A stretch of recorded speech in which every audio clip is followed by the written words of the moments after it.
E aí galera, beleza? Sejam bem-vindos ao nosso terceiro episódio aqui da nossa série de banco de dados. Se você acompanhou a última aula, nós desenhamos a planta, né, que foi aquele diagrama entidade-relacionamento do nosso sistema. Decidimos que teríamos uma tabela de clientes, né, e uma de pedidos conectadas por chaves. Hoje a gente vai começar a realmente codar, né, construir a nossa casa ali. Nós vamos abrir o PGAdmin 4 aqui e criar o nosso banco de dados do zero e transformar aquele desenho em um código SQL real. Beleza, aqui no PGAdmin, como vocês podem perceber, eu estou uma database aqui que ela tá com o nome Postgres, né? É uma database teste que vem já pré-definida. Só que eu vou criar uma, beleza?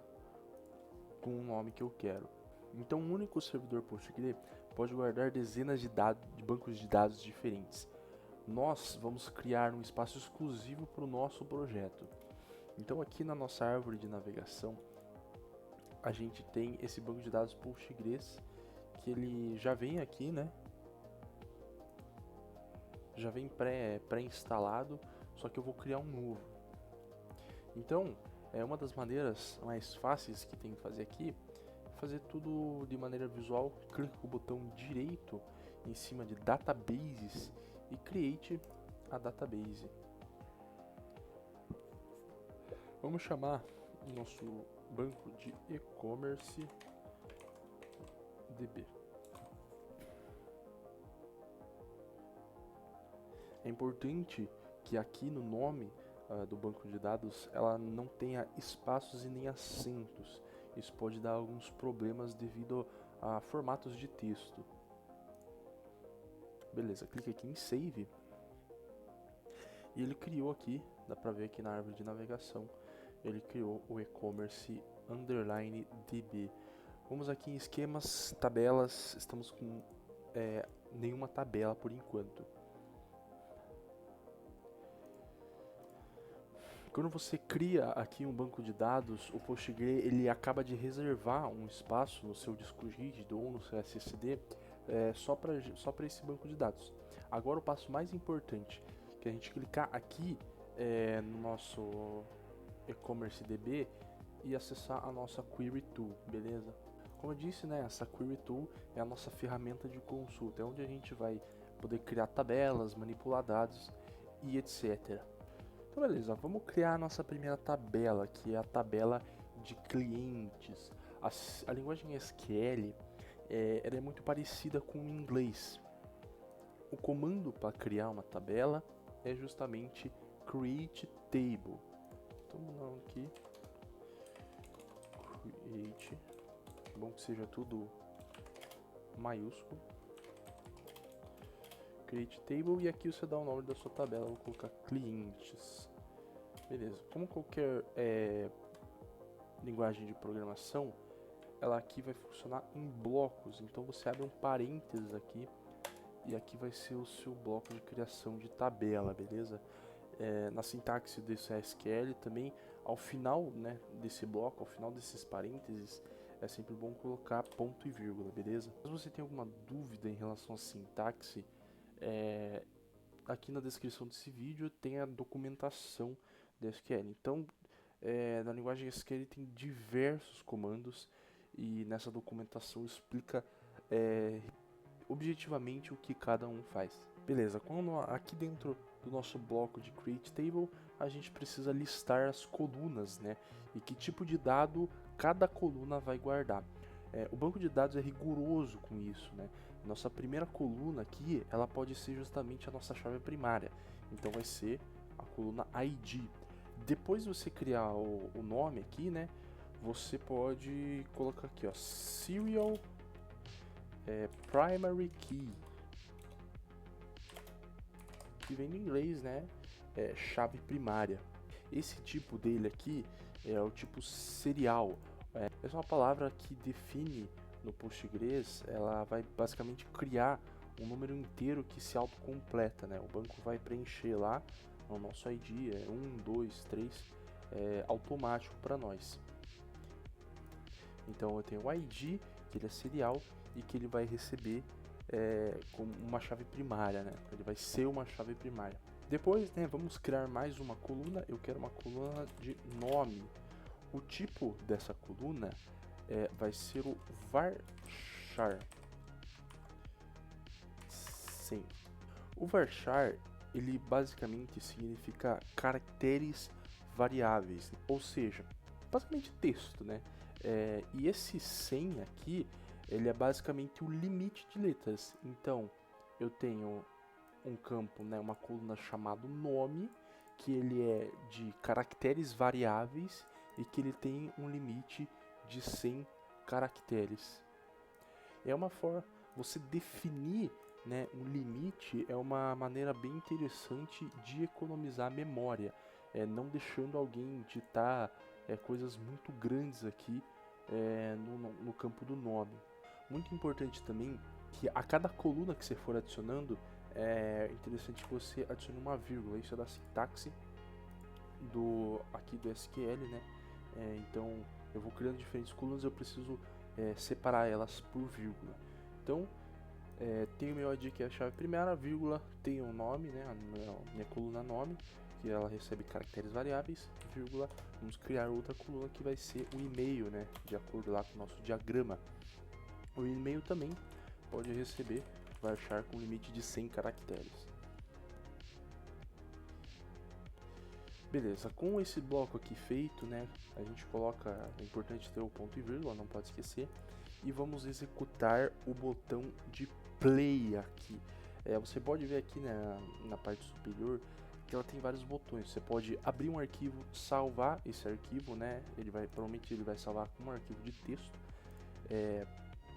editar, executar, né, que é rodar, executar a query, explicar a análise e etc. Você pode apertar aqui, né, no Execute Script ou simplesmente apertar F5. Beleza, apertei F5 aqui. Aqui na parte inferior ele me deu uma mensagem Create Table, né, que foi o comando que eu dei, e a query retornou com sucesso em 224 milissegundos. E é isso, a gente criou a nossa primeira tabela. Aqui na nossa árvore de navegação aqui, para a gente ver essa tabela, a gente vai aqui em esquemas e nós temos aqui, né, um esquema público que vai ter aqui, ó, tables, já deu aqui que a gente já tem uma tabela. Então clicando na nossa tabela aqui, ó, temos a tabela com o nome clientes. Essa tabela tem colunas, constraints, índices, políticas, regras e triggers. Beleza. Com aqui a nossa tabela clientes criada, a gente pode criar a nossa tabela de pedidos. Então eu vou aqui deletar, né, essa query e vou rodar outra query SQL aqui para criar a tabela de pedidos. Então vamos lá, ó. Create table, nome pedidos, abre um bloco de código com os parênteses e aqui a gente vai colocar a nossa coluna. Vamos colocar o ID serial primary key. Beleza. Aí. Então a gente vai ter o ID do pedido, que também será uma chave primária serial. E agora a gente vai colocar aqui os novos tipos de dados, né? Que a gente pode inserir a data, né? Data do pedido. Essa data do pedido, ela tem uma tipagem especial também, ela recebe o tipo date. O banco, quando a gente escreve date aqui, isso vai significa que o banco ele só vai receber datas válidas aqui. Temos também o campo valor, que como ele é um valor, né, como ele é valor, né, dinheiro, ele tem que receber uma outra tipo de tipagem. Ele não pode ser, ele não é um número inteiro, né? Você tem casas decimais ali quando se trata de valor monetário. Então, justamente a gente usa o tipo decimal. Aqui também seria interessante a gente colocar um limite. Do mesmo jeito lá para o varchar, abre parênteses aqui do lado decimal, e aqui a gente pode colocar para 10 dígitos antes da vírgula, aí dá um vírgula, espaço, e coloca um 2 aqui para ele aceitar os 2 dígitos depois da vírgula, que vão ser, né, os centavos. Agora, né, a cereja do bolo aqui, que vai ser a chave estrangeira. Como que eu ligo, né, o pedido ao cliente? Eu vou criar uma coluna chamada cliente ID e ela vai receber o tipo inteiro. Então, int, muito parecido com, né, diversas linguagens de programação corriqueiras aí. Depois da palavra int, eu vou usar uma outra palavra, que é a palavra references. Isso basicamente vai apontar para uma certa tabela. Que tabela que eu quero? Que tabela eu vou apontar? Eu quero apontar para a tabela clientes. Estamos criando aqui as relações. Então, basicamente, o que essa linha 5 aqui diz é: só aceite um número se esse número já existir como um ID válido lá na tabela de clientes. Isso vai garantir integridade relacional. Feito isso, a gente pode executar. Create table, query returned successfully in 74 milliseconds. Quando você executar aqui, né, a query, você percebe que ele não apareceu direto aqui, né, na minha tabela de pedidos. Então você pode vir aqui em Object, aqui na parte superior, dar um refresh. Beleza, ó, já apareceu aqui a nossa tabela de pedidos. Uma coisa interessante aí que eu não tinha mostrado anteriormente é que se a gente for aqui em colunas, né, ela vai mostrar as colunas que a gente fez. Opa, tem outra coisa.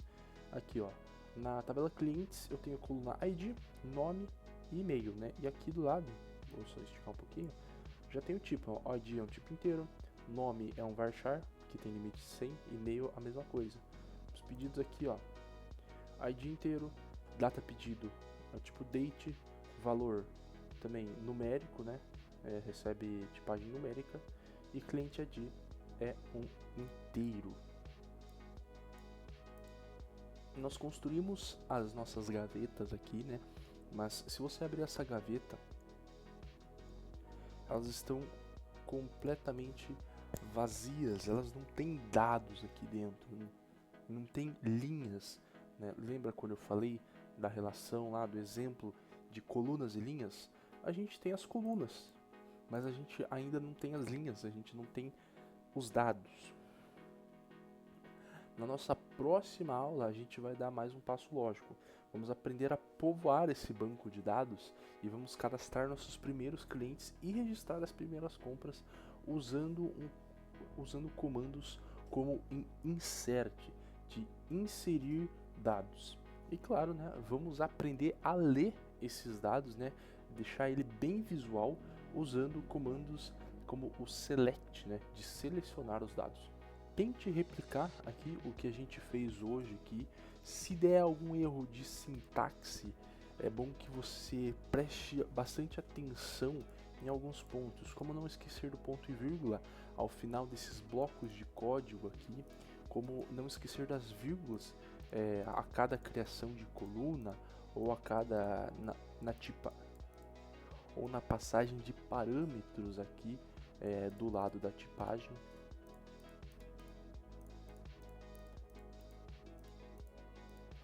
E se você tiver alguma dúvida em relação à sintaxe, como eu falei anteriormente, tem a documentação BSQL e lá ele explica direitinho. Por hoje é só, eu vejo vocês no próximo vídeo, beleza? Até a próxima.